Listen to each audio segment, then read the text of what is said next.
Assalamualaikum warahmatullahi wabarakatuh. Sobat Mundira AgriTalk, dimanapun Anda berada, kita jumpa lagi membahas tentang profesi pertanian. Ya, bagi Anda pemerhati pertanian atau yang sudah bergelut di bidang pertanian, para petani, petani milenial sekarang juga banyak ya. Kemudian pelaku pertanian dan pelaku agribisnis. Ya, kita bahas sekarang tentang bagaimana kita perlu bertani dengan mindset yang baru, new mindset. Apa itu mindsetnya? Yang pertama, bertani harus berorientasi pasar. Ya. Kenapa perlu? Ya, karena apa? Karena percuma kita menanam sesuatu, ya, membudidayakan sesuatu, baik tanam-tanaman atau hewan peliharaan, peternakan, perikanan. Ya, jika Anda berhasil berbudidaya, menghasilkan produk yang bagus dan banyak, tetapi tidak bisa dijual. Nah, jadi harus dicarikan solusi dulu pemasarannya. Kita bergerak dari pasar, baru kemudian ke produksi. Ya. Pasar tidak terbatas kepada pasar lokal. Ya. Kita harus membuka wawasan untuk pasar ekspor. Ya, dunia ini luas dan Indonesia punya berbagai macam produk yang tidak dimiliki oleh negara-negara lain. Ya. Nanti kita akan bahas tentang khusus terkait dengan pemasaran ekspor. Tapi intinya ya bahwa ketika kita ingin terjun ke dunia pertanian, perhatikan pasarnya. Kemudian yang kedua, ya, tidak bisa tidak kita harus bertani dengan memanfaatkan teknologi. Ya. Karena tanpa teknologi hasil pertanian kita rendah, kualitasnya tidak memadai, ya. Kemudian juga sulit untuk diterima di pasar, ya. Orang tidak menyukai, harganya menjadi rendah, ya, dan seterusnya. Dan ini yang menjadi problema di pertanian kita. Ya, bertahun-tahun berputar-putar karena apa? Karena minim penggunaan teknologi. Ya. Teknologi mulai dari teknologi untuk menghasilkan benihnya, ya, benih atau bibit yang baik tentu dihasilkan dengan teknologi. Ya, kemudian proses budidayanya. Proses budidaya juga banyak teknologi yang sudah tersedia. Ya, kita perlu kembangkan lagi tentu ya dengan berbagai teknologi. Contoh ya, harga cabai di pasar kita semua tahu kadang harganya hanya Rp10.000 bahkan kurang, tetapi pada saat-saat tertentu ya dia bisa Rp80.000, Rp100.000, bahkan sempat menembus Rp150.000 per kilogram. Ya, jadi pernah satu buah cabai itu harganya bisa Rp2.000 bahkan lebih.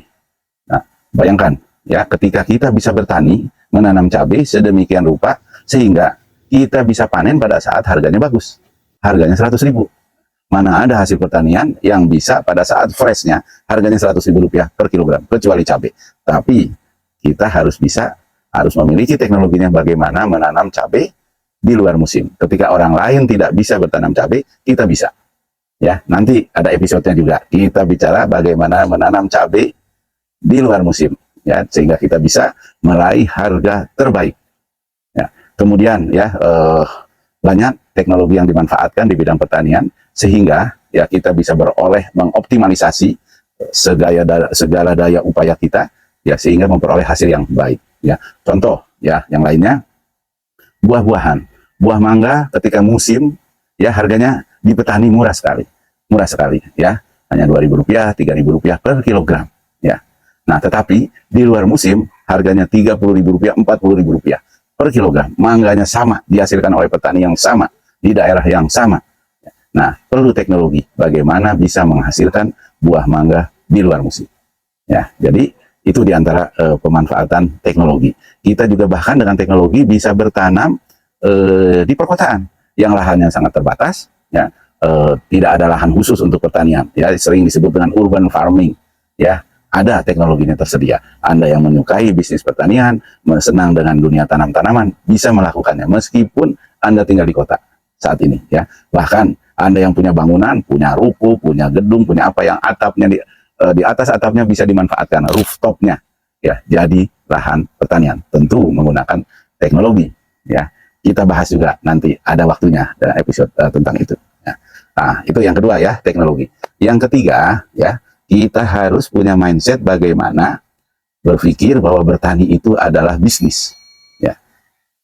Tidak jauh-jauh kalau Anda pergi ke negeri tetangga kita ya, negeri jiran, di sana kalau Anda ketemu petani ya, Anda tidak ketemu seperti seorang petani, tetapi mereka adalah pebisnis. Dan sejak awal mereka berpikir bahwa bertani adalah berbisnis. Ya, dan pertanian adalah pilihan profesi. Jadi bagi Anda yang masuk ke dunia pertanian karena bukan pilihan, harus dirubah mindsetnya bahwa ini pilihan terbaik kita. Ya, bahwa masuk ke dunia pertanian karena pilihan dan berpikir dengan basis bisnis. Ya, sehingga dengan basis bisnis kita akan berpikir input output. Ya, bagaimana memasukkan input yang paling minimal, tetapi menghasilkan output yang paling maksimal. Dan prosesnya juga kita pelajari sedemikian rupa ya untuk menghasilkan hasil yang maksimal, kualitas yang terbaik, nilai yang tertinggi dan sebagainya. Ya, jadi bertani ya bukan lagi hanya menyerahkan kepada nasib, tetapi kita bisa lakukan layaknya sebuah bisnis, layaknya sebuah pabrik, layaknya sebuah industri. Nah, kemudian yang keempat, untuk bisa meraih pasar, apalagi cerita pasar ekspor, ya pasar yang lebih luas, pasar industri dan sebagainya. Kemudian untuk bisa mengadopsi teknologi dalam bertani. Kemudian yang ketiga, berpikir tentang bertani adalah sebuah bisnis.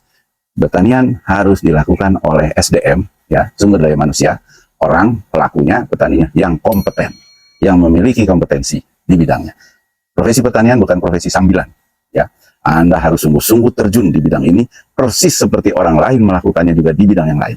Ya, sehingga Anda akan meraih hasil yang paling maksimal. Ya, jadi SDM yang terjun ke pertanian harus SDM yang kompeten, educated, berpendidikan, ya punya basis yang kuat.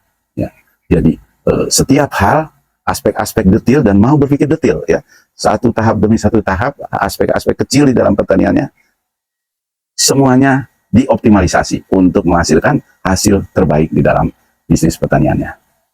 Oke, mari kita terjun ke pertanian. Bertani itu keren. Assalamualaikum warahmatullahi wabarakatuh.